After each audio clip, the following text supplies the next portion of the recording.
I will not forget you." Those were the words that echoed through my mind as I stood by the grave of my beloved husband, James. Tears streamed down my face as I thought about all the memories we shared together, the good and the bad. It was a beautiful sunny day, but it felt like a dark cloud had descended upon me. The cemetery was silent except for the sound of birds chirping in the distance. I remember the day I met James like it was yesterday. I was working as a waitress at a local diner, and he was one of my customers. I could tell right away that he was different from the other guys who came in. He was kind, polite, and had a smile that lit up the room. We struck up a conversation, and I found out that he was a writer, just like me. From that moment on, we were inseparable. We spent all our free time together, writing, exploring the city, and talking about our hopes and dreams. We were young and in love, and nothing could stop us. We got married in a small ceremony in the park, surrounded by our closest friends and family. It was the happiest day of my life, but as the years went by, life got harder. James struggled with depression and anxiety, and it took a toll on our relationship. I tried my best to be there for him, to support him, and to love him unconditionally, but sometimes it felt like it wasn't enough. We fought, we cried, and we made up.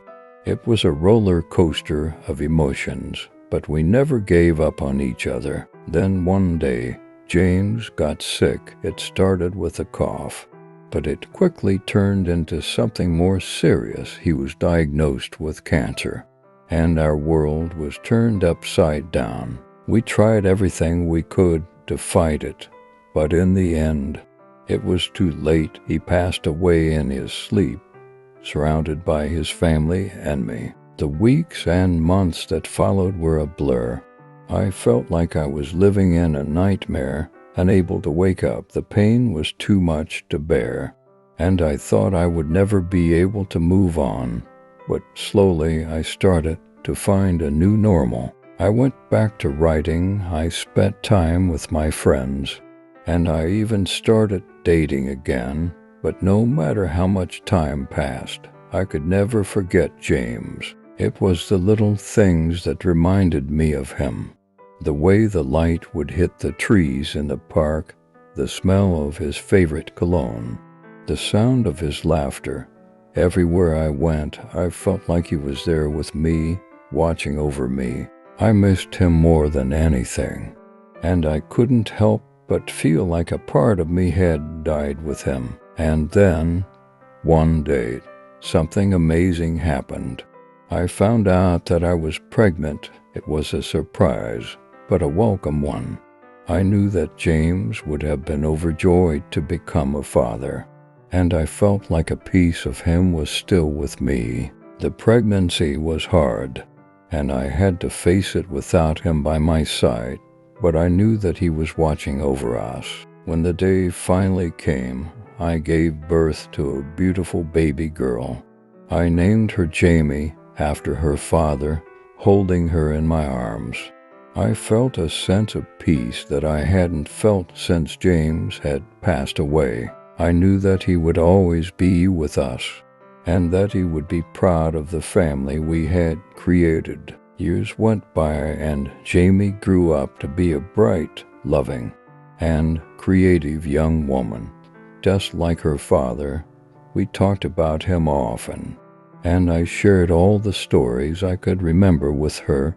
She was fascinated by his life and his work, and she loved looking at old photos of us together. I was grateful that I could keep his memory alive through her, but as Jamie grew older, she started to ask more questions about her father. She wanted to know what he was like, what his voice sounded like, and how he felt when he held her for the first time. It was hard to answer those questions, and sometimes it felt like reopening old wounds. But I knew that it was important for her to know who her father was. One day, Jamie came to me with a request. She wanted to visit her father's grave. I was hesitant at first, but I knew that it was something she needed to do. So we made the trip to the cemetery together.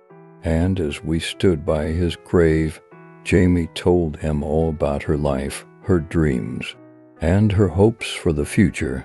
She talked to him like he was there with us, and it was like I could feel his presence too. As we left the cemetery, Jamie turned to me and said, "Mom, I will not forget him."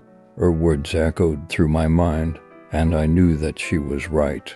James would always be a part of our lives, and his memory would live on through us. Years went by, and Jamie grew up to be an accomplished writer. Just like her father, she wrote stories that were filled with love, hope, and resilience.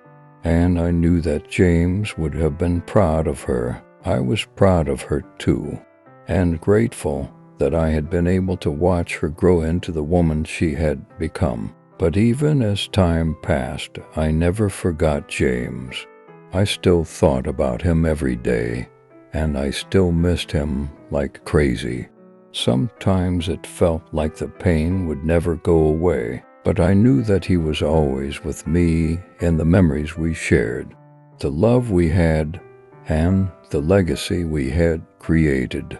As I sit here writing these words, I still feel a pang of sadness in my heart, but I also feel a sense of peace, knowing that James will always be with me and that I will never forget him. He was the love of my life, my partner, and my soulmate, and even though he's gone, his memory will live on forever.